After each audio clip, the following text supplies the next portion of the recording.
Social media पर आज के डेट में अगर कोई ट्रेंडिंग पर है तो वो है आईआईटी बॉम्बे बाबा। एक एरोस्पेस इंजीनियर से एक नॉर्मल बाबा तक की जर्नी, क्या है इसकी असली सच्चाई? सत्य से नजदीक था, मतलब मृत्यु सत्य है। आखिर क्या हुआ था उस दिन महाकुंभ मेला में? आईआईटी बॉम्बे का एरोस्पेस इंजीनियरिंग का एक चार्मिंग स्टूडेंट आज की डेट में एक बाबा बने घूम रहे हैं। इन सब चीजों के पीछे क्या असली स्टोरी है और क्या झूठी, सारी चीज वीडियो में क्लियर होगी।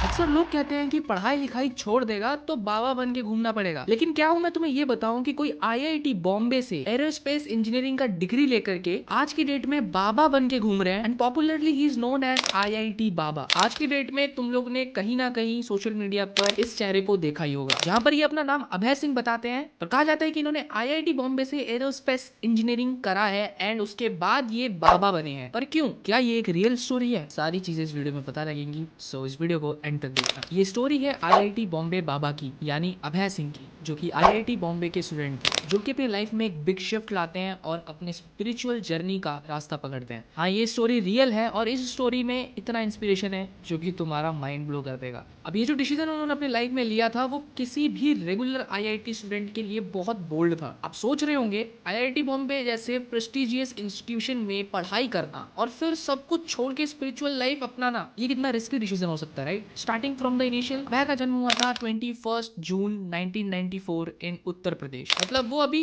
लगभग 30 साल के हैं। तो ये जो एज है जब एक बंदा अपने करियर की पीक पर हो सकता है और ये डिसीजन लेता है, समझ रहे हो? ये काफी लाइफ चेंजिंग मूव था। उन्होंने अपनी इंजीनियरिंग की डिग्री पूरी करी, लेकिन कुछ और था जो उन्होंने अपने लाइफ में सीखना था। अब जो टर्निंग पॉइंट आया वो कुछ इस तरीके से था। अभय के पास साइंस और टेक्नोलॉजी का नॉलेज था, लेकिन उनका मन और सोल रेस्टलेस था। मतलब वो फील कर रहे थे कि कुछ तो मिसिंग है। उन्होंने सोचा साइंस दुनिया को समझाता है, लेकिन ह्यूमन एग्जिस्टेंस और स्पिरिचुअलिटी का डीपर मीनिंग तो कुछ और ही चीज है। एंड ये सब उन्होंने 2016 में रियलाइज करा जब वो कुंभ मेला गए थे। वहां उन्होंने अपनी लाइफ को रिफ्लेक्ट किया और अपने करियर को छोड़े बिना अपनी स्पिरिचुअल जर्नी की तरफ स्टेप लेने का डिसीजन लिया। कुंभ मेला, आप जानते हैं कि वो बहुत ही बड़ा लाइफ चेंजिंग इवेंट होता है और ये वही मोमेंट था जब अभय सिंह ने अपनी आईआईटी लाइफ को छोड़ा और स्पिरिचुअलिटी को अपनाना शुरू किया। अब ये कोई इजी डिसीजन नहीं था। अपनी फाइनेंशियल स्टेबिलिटी को रिस्क पे डालना, अपनी कंफर्टेबल लाइफ को सेक्रीफाइस करना, ये सब कुछ काफी ज्यादा डिफिकल्ट था। लेकिन अभय ने स्पिरिचुअल अवेकिंग को अपना मेन फोकस बनाया। उन्होंने अपनी इंजीनियरिंग नॉलेज एंड स्पिरिचुअलिटी को एक साथ कंबाइन किया। उन्होंने रियलाइज किया कि इनर पीस और सेल्फ अवेयरनेस अपने रियल पर्पस को समझाने में सबसे जरूरी है। उन्होंने जो अपनी स्पिरिचुअल थ्योरी बनाई वो काफी यूनिक थी। उनका कहना था कि साइंस हमारे फिजिकल वर्ल्ड को समझाता है, लेकिन स्पिरिचुअलिटी हमारे इनर सेल्फ को समझाता है। एंड उन्होंने अपनी जर्नी में साइंस और स्पिरिचुअलिटी को बैलेंस करना सीखा। वो ये कहते हैं कि अगर हम अपनी लाइफ के डीपर मीनिंग को समझना चाहते हैं तो हमें अपने इनर सेल्फ को समझना होगा। अब ये उनका थ्योरी है ना, ये हमें ये सिखाता है कि अगर हम अपने गोल सिर्फ मटेरियल सक्सेस तक लिमिट रखते हैं तो हम अपने असली पर्पस को मिस करेंगे। सेल्फ डिस्कवरी और स्पिरिचुअल ग्रोथ ही ट्रू सक्सेस है। उनका ओवरऑल कहने का मतलब ये है कि सेल्फ डिस्कवरी और स्पिरिचुअल ग्रोथ ये दोनों ही रियल सक्सेस है। अब ये सब बहुत इजीली नहीं हो सकता था। अपनी आईआईटी डिग्री को छोड़ देना, अपने करियर ऑप्शंस को सेक्रीफाइस करना, अपने सोसाइटी के जजमेंट्स को फेस करना, लोगों के एक्सपेक्टेशंस, उनकी डाउट, सब कुछ फेस करना पड़ता है। लेकिन उन्होंने अपनी फेथ और बिलीफ को कभी लूज नहीं किया। ये जर्नी कभी भी स्मूथ नहीं थी। उन्होंने अपनी लाइफ को सेल्फ अवेयरनेस और इंट्रोस्पेक्शन के साथ बैलेंस किया। उन्होंने अपने इनर पीस को आउटर सक्सेस से ज्यादा जरूरी माना एंड आज की डेट में वो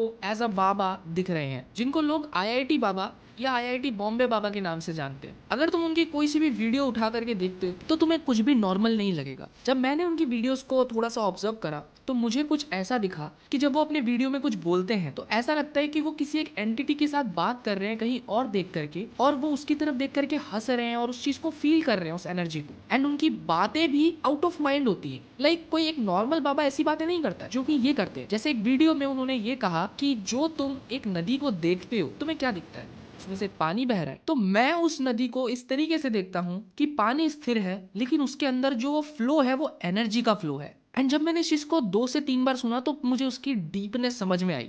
जो हमें दिख रहा है कि वो पानी बह रहा है, लेकिन व्हाट इफ वो पानी स्थिर है, उसके अंदर की एनर्जी वो फ्लो हो रही है।